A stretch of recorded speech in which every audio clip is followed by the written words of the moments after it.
여러분 안녕하십니까? 경제 현장 오늘 시작합니다. 올해 3분기 GDP 성장률이 전기 대비 0.6%에 달하는 것으로 집계됐습니다. 2분기 성장률과 같은데요. 민간 소비와 수출이 경제 성장에 기여한 것으로 보입니다. 하지만 3분기는 어찌어찌 넘어간다지만 문제는 4분기와 내년 1분기라는 우려가 제기되고 있습니다. 잠재 경제 성장률 1%라는 불안한 전망 속에 과연 우리 경제 회복의 청신호는 언제쯤 켜질 수 있을까요? 집중 진단에서 자세히 짚어보겠습니다. 유튜브 실시간 댓글 의견 주시면 토론에 반영합니다. 경제 현장 오늘입니다.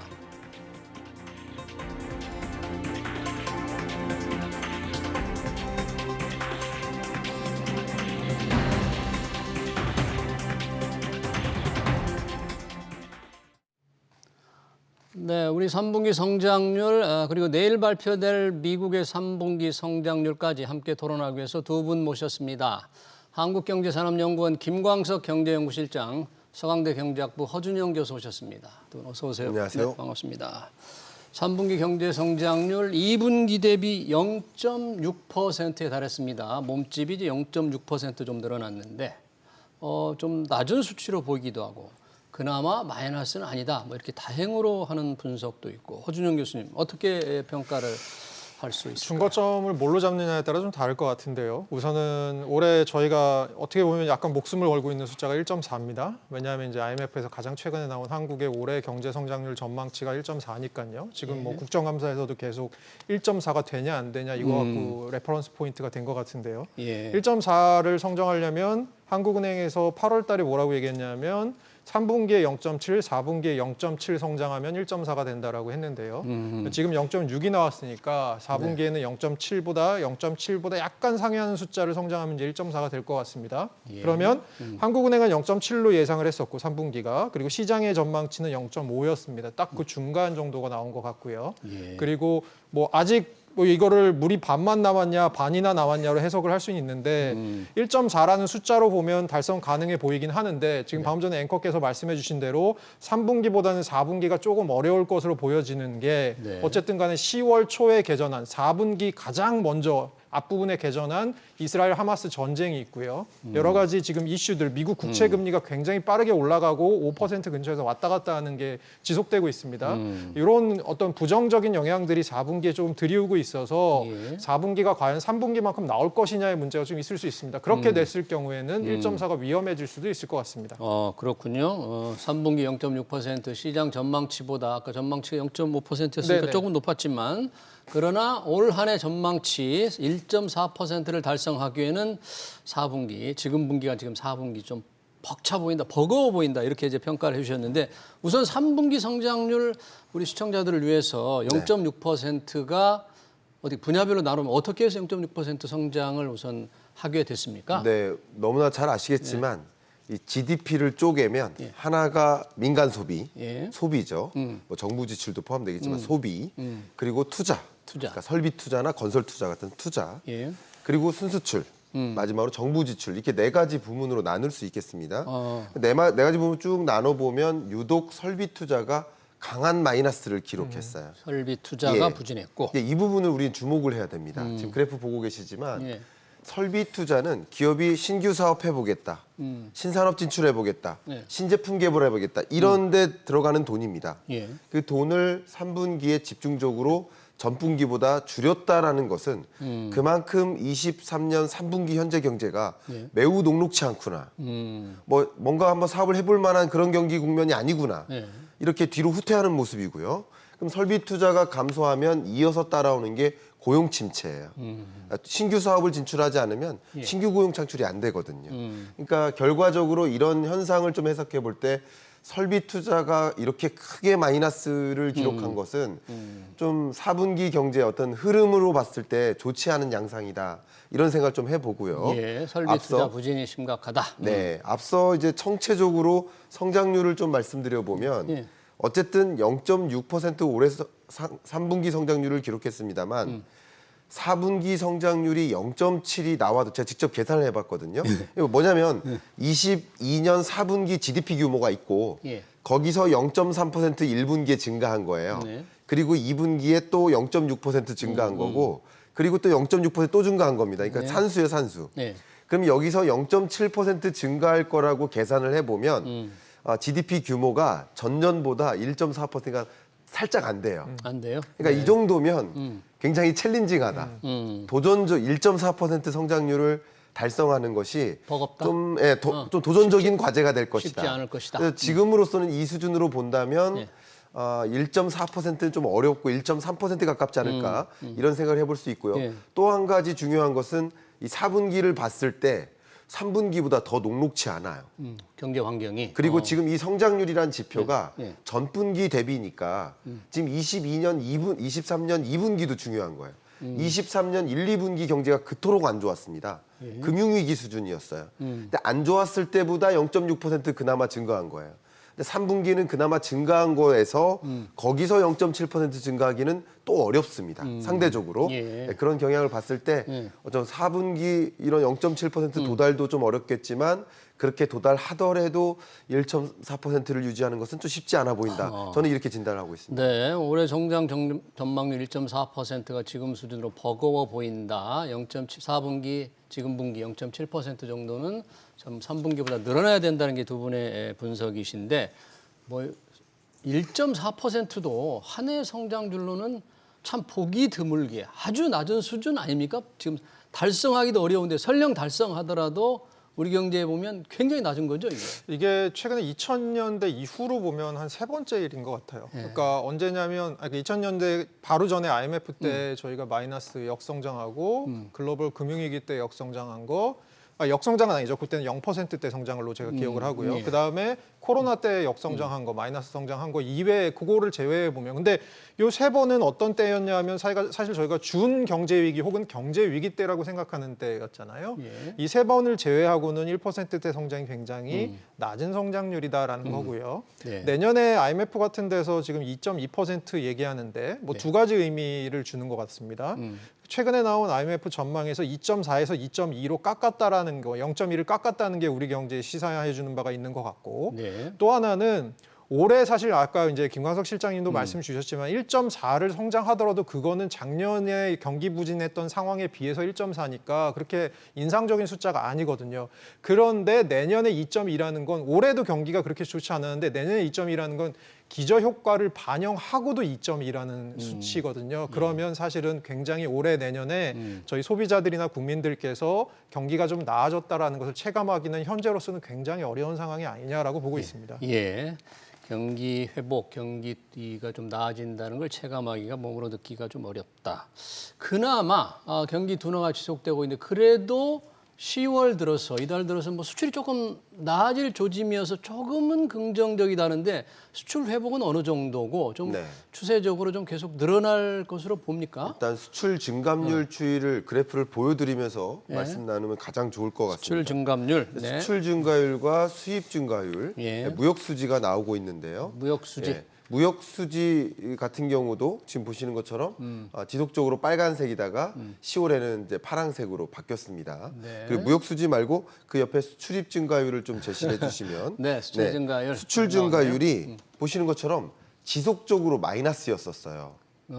바로 직전월 9월까지만 해도 9월까지만 해도 계속 줄었습니다. 예. 그러니까 수출 증감률이 전년 동월 대비, 그러니까 계속 전년보다 줄고 전년보다 줄고 예. 그러다가 드디어 10월 달에 예. 플러스를 기록했습니다. 근데 이 오름세를 보시면요. 예. 수입도 계속 마이너스였거든요. 마이너스였는데 수입이 이렇게 가파르게 올라간 흐름과 수출이 가파르게 올라가는 흐름을 보면 기울기가 수입에 올라가는 정도가 더 빠르죠. 수입 증가율이 예. 더 빠르다. 예, 그러니까 그 변화가 빠른 거죠. 예, 그러니까 이런 변화가. 것들은 이렇게 긍정적이진 못해 보인다. 먼저 말씀드리고요. 특히 이 10월 한 달, 11월 한 달을 생각해 보면 국제 유가가 다시 치솟고 있는 흐름이잖아요. 예. 그러면 상대적으로 우리나라의 이제 수입이 더 많아질 수밖에 없어요. 그러면 이제 무역 수지가 플러스로 개선될 걸 기대했지만 개선이 어려울 수 있다라는 걸 또 한 가지 생각해 볼 수 있고요. 예. 또 강달러 기조가 계속 유지되는 한 예. 상대적으로 우리나라의 수입 부담은 더 가중되니까 이런 것들이 우리 대외 거래가 충분히 개선됐다라는 것을 보여주기는 좀 한계가 있어 보인다. 예. 일시적인 상승에 멈출 수도 있다 하는 생각을 해볼 수가 있을 것 같습니다. 그나마 9월까지 마이너스를 보이던 그래프를 보니까 마이너스를 보이던 수출이 이제 플러스로 10월 들어서 증가세로 전환한 게 긍정적인 뉴스이긴 한데 아까 허준영 교수님 말씀대로 이스라엘 하마스 전쟁이라든지 고금리 이런 것 때문에 계속 수출이 증가할 수 있을지 세계 경기도 그다지 좋지가 않은데 글로벌 어떤 수출 환경을 어느 정도로 우리가 지금 평가를 해야 될까요? 좀 크게 보고 작게 보고 한 두 가지로 보고 싶습니다. 크게 보면 제가 자꾸 IMF 얘기를 해서 좀 죄송한데 IMF 경제 전망 가장 최근치가 나왔으니까 그걸 바탕으로 말씀을 드리면 IMF에서 바라보고 있는 내년 세계 경제 시나리오는 다음과 같은 한 문장으로 정의가 가능할 것 같습니다. 미국만 잘 나가고 미국만. 일본은 괜찮을 것 같고 나머지 권역들에 대해서는 조금 부정적이다라는 게 이제 IMF의 세계 경제 전망이거든요. 우리나라 같은 경우는 워낙 수출 의존도가 높은 경제이다 보니까 글로벌 경제에 민감할 수밖에 없습니다. 그런데 글로벌 경제가 어쨌든 간에 미국이 홀로 독야청청한다고 한들 사실 그것조차도 지금 미국이 그러면 고금리를 더 오래 가고 부작용이 있을 수 있거든요. 그러면 내년에는 좀 터프한 한 해가 될 거다라는 게 글로벌한 넓은 뷰고요. 좀 더 작은 뷰를 보면 우리나라 워낙 대중 수출 의존도가 높으니까 대중 수출은 어떨 것 같냐. 중국이 지금 우선은 부동산발 지금 뭐 위기들을 정부에서 막고는 있는 것 같습니다. 여러 가지로 대출도 완화해주고 지역별로 맞춤 정책을 펴고 뭐 이러고는 있는데요. 문제는 중국이 생각보다 이게 부동산이 하루 이틀에 해결될 문제가 아닐 거라는 뷰들이 여전히 상존하는 상황입니다. 그럼 내년에 만약에 가장 오늘 나온 기사를 보니까 중국이 내년에 부동산발 위기가 재점화됐을 때는 IMF에서는 내년에 중국 성장률 5%로 보고 있는데 그게 3%대로 떨어질 수도 있다라는 얘기거든요. 3%까지 떨어질 수도 있다라는 얘기가 나왔거든요. 그러니까 그런 얘기를 봤을 때는 사실은 중국이 어떻게 풀리냐. 어쨌든 간에 지금 보는 상황은 중국이 생각보다 굉장히 더디게 풀리고 있다. 우리가 중국이 리오프닝에 하면 빠르게 치고 올라와서 그 과실들이 우리에게 좀 떨어져서 우리 수출도 좀 늘어날 것 같았는데 이 효과들이 굉장히 더디고 제한적이다라는 부분이 있습니다. 그렇군요. 이런 측면에서는 사실 내년 경기도 어떨까, 올 4분기 경기도 어떨까라는 생각. 지금 아마 이제 뭐 전하 김광석 실장님이랑 비슷한 얘기, 뉘앙스 얘기를 하고 있는 것 같습니다.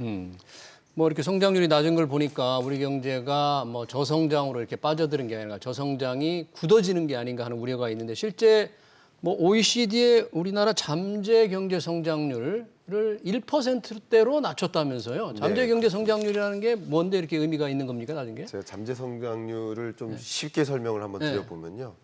마치 이제 체급에 해당된다.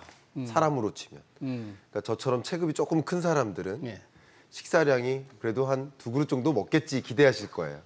우리 앵커님처럼 상대적으로 이렇게 날씬하신 분은 한 공기 정도만 드시겠지 이렇게 기대하실 수 있을 겁니다. 근데 그 기대만큼 못 미칠 때가 있고 기대 이상이 될 수가 있어요. 근데 아예 이 사람의 체급 자체가 쪼그라들어서 아예 기대 자체가 2그릇이 아니라 한 그릇밖에 못 먹을 거야라고 생각해 버리는 거. 그게 약간 잠재 성장률의 개념인데요. 그 나라 경제의 경제 구조, 산업 구조, 또 인구 구조 이런 것들을 반영해서 통상적인 경우 요 정도 성장할 거야라고 기대할 수 있는 만한 그런 성장률. 또 물가 인플레가 막 야기되면 자연스럽게 성장률이 올라가는데 인플레를 야기하지 않으면서 그 정도의 성장을 할 거야라고 기대할 만한 거. 그게 잠재 성장률이다. 그게 잠재 성장률인데 잠재 성장률 자체가 조정된다는 것은 그만큼 기대 자체가 떨어진다는 거예요. 그러니까 저성장 아무리 잘해봐야 요 정도 성장할 거야. 아무리 잘해봐야 한 그릇밖에 못 먹을 거야. 그러니까 기대 자체가 꺾이는 거, 저성장이 고착화되는 거.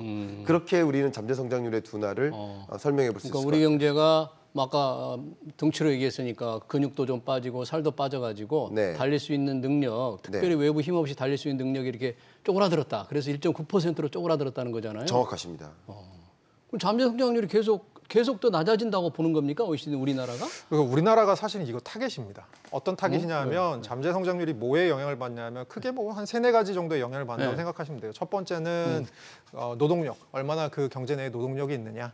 두 번째로 자본, 그 경제 내에 얼마나 많은 공장이 있고 생산용 기계, 생산 설비들이 있느냐. 세 번째로는 뭐 자원이 얼마나 있느냐. 근데 이건 이제 우리나라에 좀 해당되지 않는 얘기일 가능성이 크고요. 네 번째로는 가장 중요하게 그 경제 생산성이 얼마나 좋냐라는 문제. 그러니까 같은 한 명의 근로자가 있다고 하더라도 얼마나 많이 생산해낼 수 있느냐 이런 부분이 있는데 이런 부분에 있어서 우리나라 첫 번째로 노동력 볼까요? 저출산 고령화 전 세계에서 가장 빠른 나라입니다. 그렇죠. 인구 감소. 네, 요거 타겟입니다. 그래서 아마 이제 올 초에 나왔던 골드만삭스 보고서 보면 우리나라가 사실은 한 2070년 되면 필리핀 경제보다 더 쪼그라들 수도 있다. 뭐 이런 얘기하면서 아 이거는 굉장히 경종이니까 이런 일이 벌어지지 않도록 우리가 좀 노력해야 된다라고 해서 지금 계속해서 저출산 고령화에 대한 대책 나오지 않습니까? 근데 사실은 그 대책이 얼마나 실효성이 있는지에 대한 또 의문도 있는 게 사실이지 않습니까? 요게 하나. 그리고 자본의 이제 축적에 의한 자본의 생산성도 뭐 지속적으로 저하되고 있는 거 요거는 우리나라뿐만이 아니고 전 세계적으로 벌어지는 일입니다. 그다음에 생산성은 정체되고 있는 상황이 굉장히 오래되고 있고요. 거기에 대해서 뭐 저희가 얘기할 기회가 있을 것 같습니다. 그리고 자원은 우리나라에 그렇게 크게 해당되는 얘기는 아니니까 여러 가지로 볼 때 우리나라가 생산성 저하가 조금 혹은 이 잠재 성장률 저하가 조금 빠르게 진행되는 나라가 아닌가라고 생각되어지고 있는 거고요. 네. 2014년에 OECD에서 동일한 기관에서 나왔던 우리나라 잠재 성장률이 3.4%였습니다. 그런데 올해가 이제 1.9고 내년에 1.7이라고 OECD에서 보고 있는데 또 딱 낮아진다. 내년에 반토막입니다. 그러네요. 10년 사이에 딱 반토막이 된 거고요. 더 놀라운 사실은 내년에 전 세계 주요 선진 경제랑 비교할 때 대부분 잠재 성장률이 올해보다는 조금 더 나아질 거라고 보고 있는데 예. 우리나라는 좀 내년에도 하락할 거라고 보고 있어서 이런 측면에서는 좀 우리 경제에 약간 알람 사인이 들어온 게 아닌가라는 부분이 지속돼서 나오고 있는 얘기입니다. 네, 주요 선진국 중에서 잠재 성장률 내년 전망치가 우리만 낮아졌다. 올해 1.9에서 내년에 1.7%로 몇 가지 잠재 성장률이 낮아진 요인을 지적을 해주셨는데 그 부분을 고치면 잠재 성장률을 키울 수 있을 텐데 이 부분을 고치기가 다 어려운 요인들이네요. 노동력, 인구, 자본, 차원, 생산성 올리는 거. 뭐 바꿀 수 있는 방법이 쉽지 않죠. 이런 거. 예, 정확한 말씀이세요.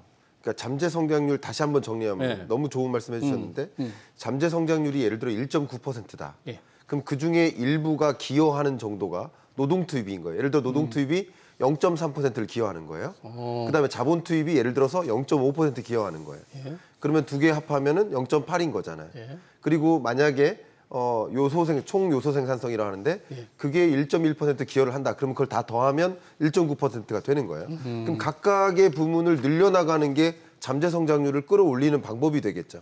근데 노동 투입을 더 늘리기는 한계가 있다. 자본 투입도 우리가 직접 조종할 수 있는 영역은 아니겠다. 그럼 우리가 그나마 컨트롤할 수 있는 거, 예. 그거는 생산성이에요. 생산성. 총 요소 생산성. 그러니까 총 요소 생산성은 이런 겁니다. 기업으로 치면 경영 혁신, 혹은 일하는 방식의 전환, 혹은 소통의 전환, 커뮤니케이션 스킬, 혹은 기술 혁신 이런 것들이 포함됩니다. 예. 한 단위 노동력을 투입했을 때 더 많이 생산할 수 있는 거니까 그러니까 기술 혁신도 포함됩니다. 예. 그리고 인구 구조가 줄어든다. 인구 감소가 전개된다. 그러면 한 인구당 가져갈 수 있는 생산성을 늘리면 돼요. 예. 그건 어떻게 가능할까요? 교육이죠. 교육. 그래서 저는 24년 예산안 문제를 또 안 할 수가 없는데 얘기를 안 할 수가 없는데 2024년 예산안을 보면 부문별로 지출을 다 늘렸는데 예. 교육 예산과 R&D 예산만 줄였어요. 이거 장기 성장, 잠재 성장을 높이는데 중요한 게 아까 말 교육인데. 그런 거예요. 그러니까 제가 드리는 말씀은 1인당 교육비가 교육비가 1인당 교육비를 봤을 때 유지하더라도 교육 대상자가 줄어드니까 교육 예산 줄여도 되는 거 아니냐라고 학생 할 수가 수 있겠지만 줄어드니까. 학생 수가 줄어드니까. 그런데 전 학생의 고부가 가치화, 예. 전 학생의 고급형 인재화, 전 충분히 만들 수 있다고 생각하고요. 예. 그리고 R&D 투자를 더디하면 안 됩니다. R&D 예산을 더 확대해서 기업들이 우리 정부 R&D 예산이 25가 들어가면요. 예. 민간 기업의 R&D가 한 75 정도 들어가요. 그래서 이 100 정도의 R&D가 우리나라의 한 해 R&D입니다. 예. 근데 정부 R&D가 줄면 민간 기업도 R&D를 줄여요.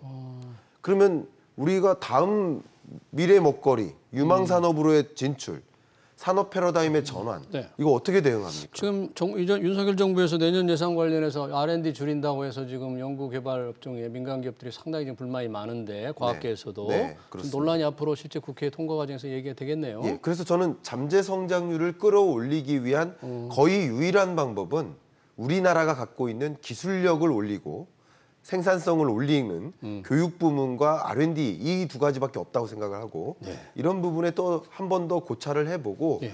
아직 12월까지는 시간이 남았으니까 네. 더 고민을 해보고 의사결정을 할 필요가 있지 않을까 네, 생각합니다. 워낙에 중요한 과제지만 좀 더 논의가 필요한 거니까 네. 다음 기회에 좀 더 이 부분 잠재 성장률 높일 수 있는 방안은 얘기하고 하고요. 우리가 3분기 성장률 0.6%로 나왔는데 미국도 곧 3분기 성장률을 내일 발표한다고 해요. 교수님, 뭐 미국은 굉장히 높게 전망이 된다는데 지금 시장의 전망치는 어떻게 나오고 있습니까?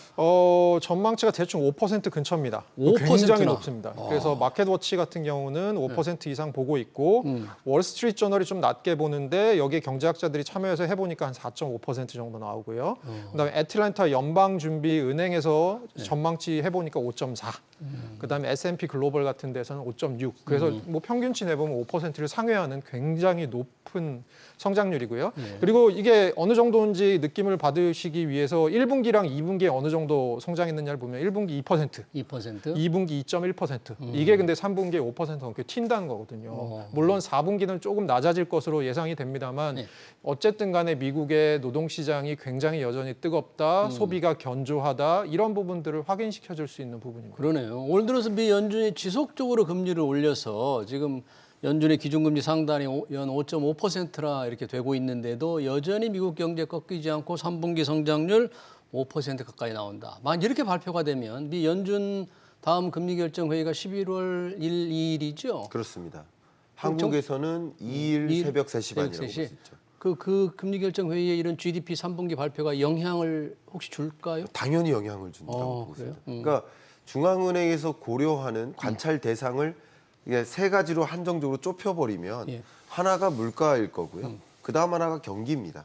마지막으로 하나 따지면 금융안정. 이 세 가지라고 좀 좁힐 수 있겠는데 당연히 미국 경기가 이렇게 탄탄하다? 그런 지표를 받아보면 당연히 고금리의 장기화를 예상할 수 있고요. 사실 이런 GDP 실적이 이렇게 발표될 거라고 시장이 컨센서스를 갖고 있는 만큼 그게 반영된 게 미국 국채금리 급등으로 연결된 거죠. 지금 미국 국채금리가 급등한 게 미리 이미 그렇죠. 반영이 되는 미국 거다. 경기가 굉장히 탄탄하네 하는 것이 반영된 게 국채금리고요. 또 여러 가지 사인들을 잘 말씀해 주셨지만 굉장히 재밌는 게 아니 이렇게 기준금리가 5.5%로 높은데 또 국채금리, 시중금리는 뭐 주택담보대출금리, 모기지금리 같은 경우는 7, 8% 됩니다. 그렇게 높은데도 주택 거래가 굉장히 활발합니다. 그런데 집이 잘 팔려요? 그렇게 높은 금리 속에서도 돈을 빌려가지고 집을 산단 말이에요? 그렇죠. 12% 증가하고 있습니다. 미국의 주택 판매가? 네, 그러니까 이런 신규 주택 판매가 그러니까 이런 현상들은 정말 미국 경제가 이런 고금리 속에서도 잘 유연하게 견딜 만큼 매우 탄탄하다라는 것을 보여주고요. 그러면 사실상 이런 경기가 탄탄하다라는 증거는 물가가 안정이 안 됐다는 전제하에 추가적으로 마음 놓고 금리 인상해도 된다라는 사인이 되는 거죠. 경기가 뒷받침이 된다.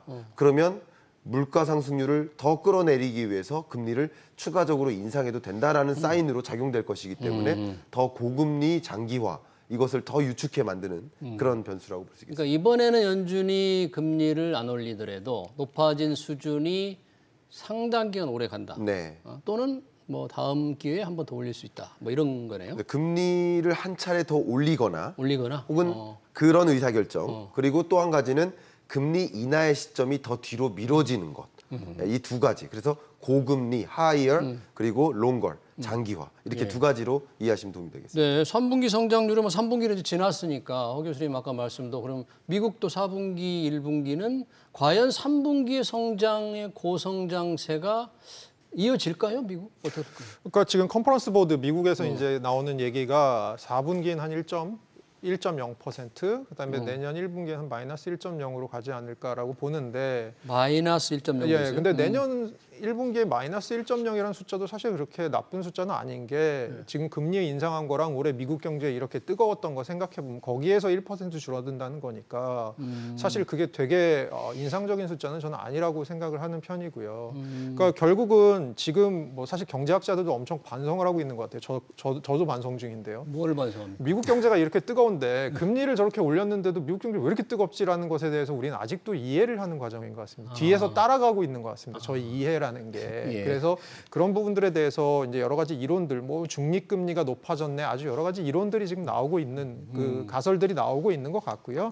그런 측면에서는 저는 사실 김광석 실장님 말씀하신 거에 전적으로 동의하는 게 올 11월이나 12월에 연준이 금리를 한 번 더 올리고 안 올리고가 되게 저는 큰 이슈는 아닐 것 같아요. 그건 파이낸셜 마켓에서는 되게 중요한 있을 수 있는데 전체 미국 거시 경제로 봤을 때는 결국은 스토리는 동일하다. 한 번 더 올리건 안 올리건 고금리는 더 오랫동안 지속되는 지금 스토리로 가고 있다라고 보고 있습니다. 예. 뭐 경제학자로서 이제 반성, 왜 이렇게 금리는 계속 높은데 미국 경기는 여전히 뜨거우냐, 참 이해하기 쉽지가 않다는데, 뭐 얼마 전에 JP 모간 회장, 네. 제이미 다이먼, JP 모간 회관이 뭐 연준 의장이 미국 경제를 완전히 잘못 봤다 이런 지적을 했는데, 지금 잘못 봤다는 건지 예전에 잘못 봤다는 걸 지적한 건지, 뭘 지적한 거예요, 제이미 다이먼 회장은? 둘 다인 것 같습니다. 둘 다인가요? 제가 보기에는 네. 그 문맥을 좀 들여다보면 둘 다 지금 통화 정책 기조가 좀 엇박자가 나고 있다라는 표현도 하고 있고요. 약간 이런 거죠. 이 보일러도 뜨겁게 틀어놓는데 예. 옆에서는 에어컨도 트는 거죠. 동시에. 그러니까 재정 정책은 굉장히 확장적으로 진행되고 있는데, 근데 기준금리는 막 인상하니까 그런 것은 이제 엇박자다라는 표현도 한 가지 하는 거고요. 예.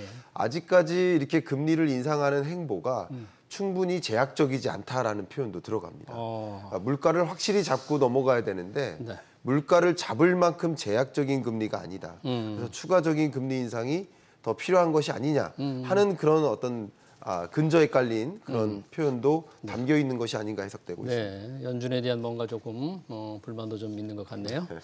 지금 그 통화 정책, 미국의 3분기 GDP 성장률이 5% 가까이 될 수 있다. 근데 4분기, 내년 1분기 떨어질 수도 이러다 보니까 미국의 장기 국채, 10년짜리 이 국채 수익률이 지금 연 5%를 완전히 올라갔다 내려갔다 굉장히 변화가 심한 것 같아요. 채권 금리가 이렇게 널뛰는 것도 참 드문 일인데 이건 지금 상황이 어떻습니까?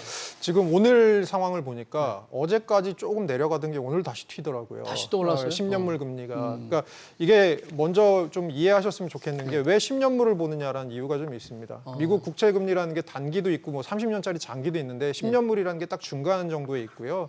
요게 미국의 향후 경기나 향후 물가에 대한 어떤 전망을 잘 담고 있다라고 생각돼서 보통 10년물을 벤치마크로 삼고 여기에 아주 여러 금리들이 연동되어 있거든요. 네. 10년물 금리가 다시 오늘 튀고 있는데 지금 튀고 있는 상황을 보시면 잘 아시겠지만 떨어졌다가 올라갔다가 지금 변동성이 굉장히 5% 근처에서 커진 상황입니다. 이게 미국 경제에 대한 여러 가지 시그널이 여기 너무 서로 엇갈린 시그널들이 나오고 있는 것 같아서 그런 것 같습니다. 한편으로는 지금 미국이 고금리가 오래 갈 것 같다. 그럼 요거는 보통은 국채 금리를 밀어 올리거든요. 그리고 거기다가 최근에 미국 국채 수급 상황이 안 좋을 것 같다라는 게 어쨌든 간에 미국 정부는 돈이 필요해서 계속해서 국채를 찍어낼 건데 예전만큼 수요자들이 별로 없다. 그러면 공급은 늘고 수요가 줄면 보통 가격은 떨어지거든요. 그러면 국채 금리랑 국채 가격은 반대로 움직이니까 금리가 튈 거야라고 생각하는 쪽이 하나가 있고, 한쪽에서는 지금 이제 리틀 버핏으로 불리는 빌 애크먼 퍼싱 스퀘어 캐피털 회장이나 아니면 핌코 공동 설립자인 빌 그로스 같은 사람이 하는 얘기는 야 이러다 꺾인다. 갑자기 꺾인다. 미국 경기. 미국 경기가 갑자기 꺾인다. 그러니까 우리가 지금 뭔가 데드 코너에 있는 건데 코너 바로 꺾으면 뭐가 있는지 못 보고 있는 거다라고 얘기를 하는 분들도 있거든요. 그럼 이런 분들은 미국 경기가 꺾이면 이 채권의 수급 상황이나 이런 것도 분명히 변할 수밖에 없거든요. 특히 수요 측면에서 생각해 보시면 안전자산 선호 현상 같은 것들이 나타날 수 있고, 그럼 미국 국채로 달려들 수 있거든요. 그러면 국채 수요가 늘면 가격은 오르고 국채 금리는 반대니까 금리는 떨어지고 이런 얘기들이 지금 막 있거든요. 그래서 이게 설왕설래가 있으면서 마켓이 굉장히 하루하루 흔들리고 있는 상황 같습니다. 그러네요. 기준금리 높은 수준이 상당 기간 오래 갈 것 같다는데 그로 인해서 또 경기가 갑자기 꺾일 수 있다는 걱정 때문에 채권금리 10년짜리가 널뛴다는데 이런 불안정성은 뭐 계속 좀 이어질 것 같습니까, 그러면? 네, 상당 기간 이어질 것 같습니다. 기본적으로 또 셧다운이라는 불확실성이 하나 남아 있죠. 정부 셧다운. 네, 미국 정부의 셧다운이라는 그 불확실성이 다시 한번 고조되는 시점을 좀 가늠해 보면 11월 한 10일 정도 네, 중순을 앞둔 지점. 예. 그 지점이면 다시 24년 예산안이 확정되지 않은 채 국회 의결되지 못한 채 상정되지 못하고 대혼란이 또 혼란이 일어날 수 있습니다. 그때 되면 또 국채 금리가 또 급등락한다든가 또 미국 경기가 좋은 신호를 보일 때는 다시 한번 올라가고 예. 아니네 미국 경제가 이제 침체 신호를 보이네 이런 것들을 또 보면은 다시 한번 하락하고 이렇게 급등락을 계속 반복하는 불확실성이 공포감이 이제 많이 자욱하게 끼어 있는 예. 그런 경제 국면으로 지금 이 10월, 11월을 좀 생각해 볼 수 있을 것 같습니다. 네, 왜냐하면 채권 금리가 워낙 높으니까 좀 낮아질 것을 예상하고 채권 투자를 좀 늘린 분들이 많았거든요. 그런데 이게 채권 금리가 불확실하면 그 투자자들로서는 전략을 세우기가 좀 어려울 것 같아요. 워낙 변동성이 크니까. 이렇게 그 금리가 큰 변동성이 큰 채권 수준 좀 오랜만에 보는 것 같습니다. 네, 우리 한국은행이 발표한 3분기 우리 경제 성장률, 미국의 3분기 성장률, 글로벌 채권 금리 전망까지 잘 들었습니다. 지금까지 허준영 서강대 경제학부 교수, 김광석 한국경제산업연구원 경제연구실장이었습니다. 두 분 고맙습니다. 감사합니다. 네.